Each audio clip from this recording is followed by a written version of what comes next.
Hello, everyone. For most of my life, I've been living in the shadow of my older brother, Ben. To our family, Ben was the golden child, charming, social, and the clear favorite. I was just the independent one, which was really code for the son who did all the work and got none of the credit. When Ben went to his dream school out of state, my parents paid for everything, no questions asked. When it was my turn, I planned to save money by commuting to a local university. My mother looked at me and said, "If you're staying here, you'll need to contribute."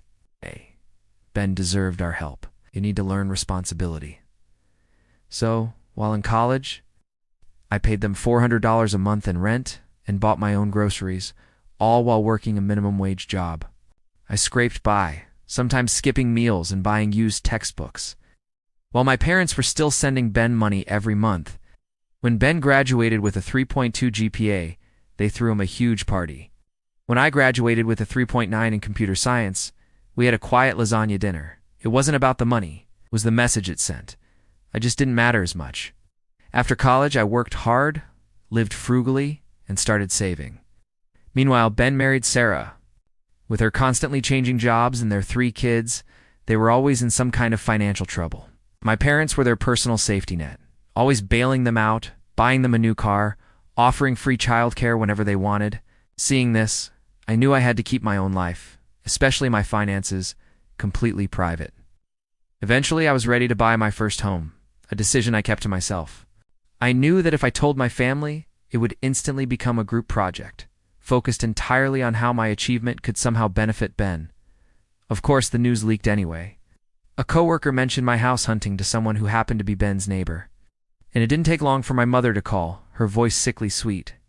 I tried to downplay it. "I'm just browsing right now, Mom. Nothing serious." But it was too late. "Well, Ben and I were talking," she said, "and we have some great ideas. You'll need something big enough for everyone, for bedrooms for the kids, of course, and space for Ben's family when they visit. And it'd be great if it was close to their place."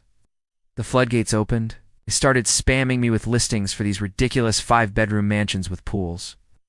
Every single house was pitched not for me, but for them. Ben texted me, "The kids would love the pool in this one." Sarah chimed in, "I could turn that finished basement into my office." It was completely exhausting. They were planning my life for their convenience. I just stopped responding and continued my search alone, deliberately avoiding their area. After weeks, I found it. A perfect little 2-bedroom cottage just outside the city. It was everything I wanted, just for me. I put in an offer and it was accepted. It was an amazing feeling. For the first time, I was doing something purely for myself. The moment of truth arrived at a family dinner. I walked in knowing they had an ambush planned. It's probably complete with a full PowerPoint presentation of houses I couldn't afford and didn't want. After some awkward small talk, Mom cleared her throat. "Leo, we've found the perfect house for you. It's only a few blocks from Ben. 5 bedrooms, a huge yard for the kids, and even a guest suite for us." Ben jumped in, looking smug. "You can go see it tomorrow. It's perfect for everyone. Enough space for the kids to finally have their own rooms." I set my fork down. Actually, I said I've already bought a house. The room went silent. I could have heard a pin drop. Ben's face twisted in disbelief. "A cottage? How are we supposed to fit in a cottage?" "You're not," I replied calmly. "It's my house. I bought it for me." My mother's face turned bright red. My dad slammed his hand on the table. "You're being selfish, Leo. Family's supposed to help each other. What's wrong with you?" I stood up. "I'm not selfish. I'm finally standing up for myself. If that makes me the bad guy, so be it." I walked out as the shouting erupted behind me. After that dinner, my family launched a full-on social media campaign, painting me as this heartless monster who abandoned them. But things escalated when my mom showed up at my apartment with a peace-offering apple pie. I felt off, and I realized later it was just a reconnaissance mission. That night, my suspicions were confirmed. My spare key was gone from the hook in the kitchen. I immediately called a locksmith to change the locks and made plans to install security cameras. But I wasn't fast enough. The next day, I drove to my new cottage and saw Ben's SUV parked in my driveway. I walked to the door and heard chaos inside. My heart just sank. Using the key my mother had stolen, Ben and Sarah had let themselves in and were literally setting up their home inside of mine. I walked in.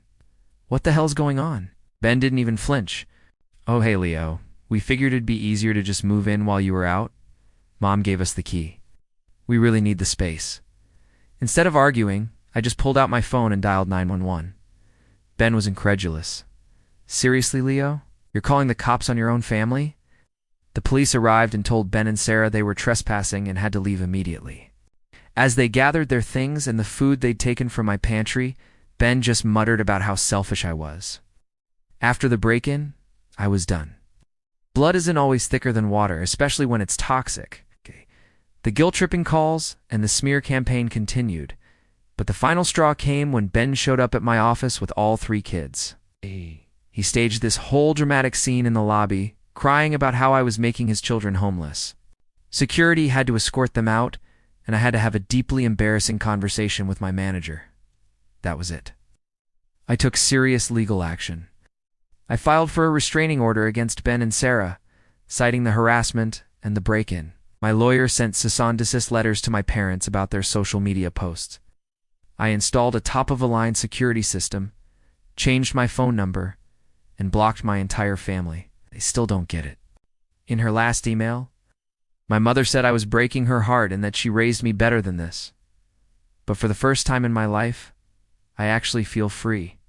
My cottage is my sanctuary. I've started planting a garden and adopted a cat who, just like me, doesn't have to share her space with anyone she doesn't want to.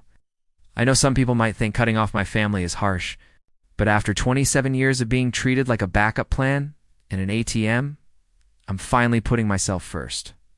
The house that caused all this drama has become my haven, and I know I made the right choice. Thank you for listening. If you're going through something similar, remember to stay strong. You deserve to live your life on your own terms. Please consider liking and subscribing for more stories.